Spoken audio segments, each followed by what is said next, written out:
Hi friends, எல்லாருக்கும் வணக்கம். Happy Krishna Jayanthi.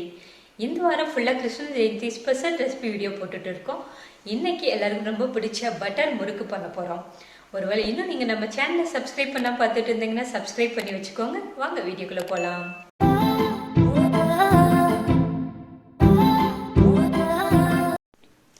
Butter முறுக்கு செய்கிறதுக்கு 1 கப் அரிசி மாவு எடுத்திருக்கேன், அதாவது 200 கிராம் அரிசி மாவு எடுத்திருக்கேன்.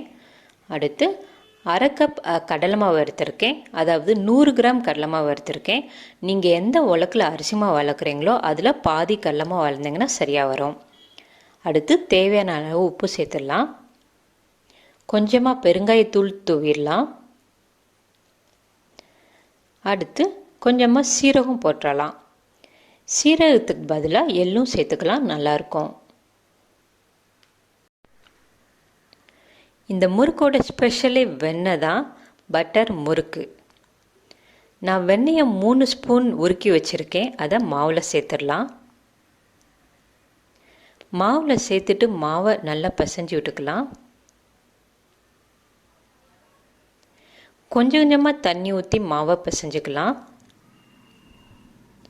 எடுத்தோடனே நிறைய தண்ணி ஊற்றி பிசைஞ்சாங்க, அப்புறம் மாவு தண்ணியாக போயிடும், முறுக்கு புளியறதுக்கு வராது. மாவை இந்த கன்சிஸ்டன்சிக்கு பிசைஞ்சு வச்சுக்கோங்க, சரியாக வரும். பட்டர் முறுக்கு செய்கிறதுக்காக ஸ்டார் வச்சு உள்ள பிளேட்டை இடியாப்ப உலக்கில் வச்சுருக்கேன். மூடியை ஓப்பன் பண்ணிவிட்டு இடியாப்ப உலக்கில் எல்லா பக்கமும் நல்லா எண்ணெய் தேய்ச்சிடலாம். இடியாப்ப உலக்கில் எண்ணெய் தடவிட்டு நம்ம மாவு வச்சு புளியும் போது புளியறதுக்கு ஈஸியாக வரும். எல்லா பக்கமும் நல்லா தடவியாச்சு. மாவை கொஞ்சம் சிலிண்டர் ஷேப்பில் உருட்டிடலாம். உருட்டிட்டு இடியாப்ப உலக்கில் வச்சிடலாம்.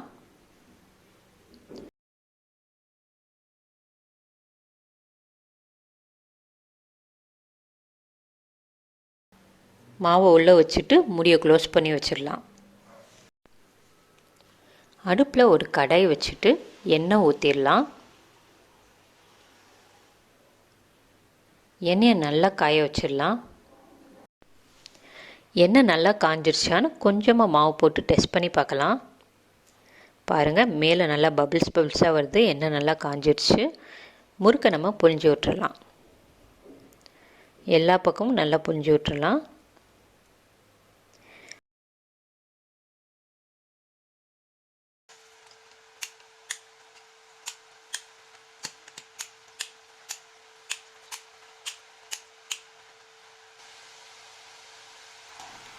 முறுக்கு கொஞ்சம் வெந்துடுச்சு. இதை நம்ம திருப்பி போட்டு எல்லா பக்கமும் நல்லா வேக வச்சிடலாம்.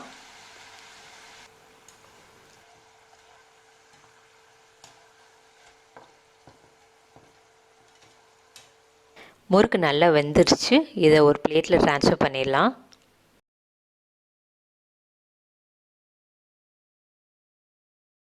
அடுத்து மிச்சம் இருக்க மாவை புழிஞ்சு வேக விட்டுறலாம்.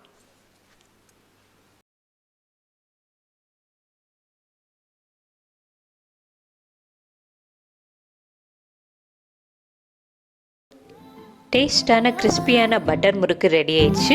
நீங்களும் இந்த கிருஷ்ண ஜெயந்திக்கு பட்டர் முறுக்கு செஞ்சு உங்கள் வீட்டில் உள்ளவங்களை அசத்துங்க. உங்கள் எக்ஸ்பீரியன்ஸை கமெண்ட்டில் சொல்லுங்கள். உங்களுக்கும் உங்கள் குடும்பத்தினருக்கும் கிருஷ்ண ஜெயந்தி நல்வாழ்த்துக்கள். தேங்க்ஸ் ஃபார் வாட்சிங்.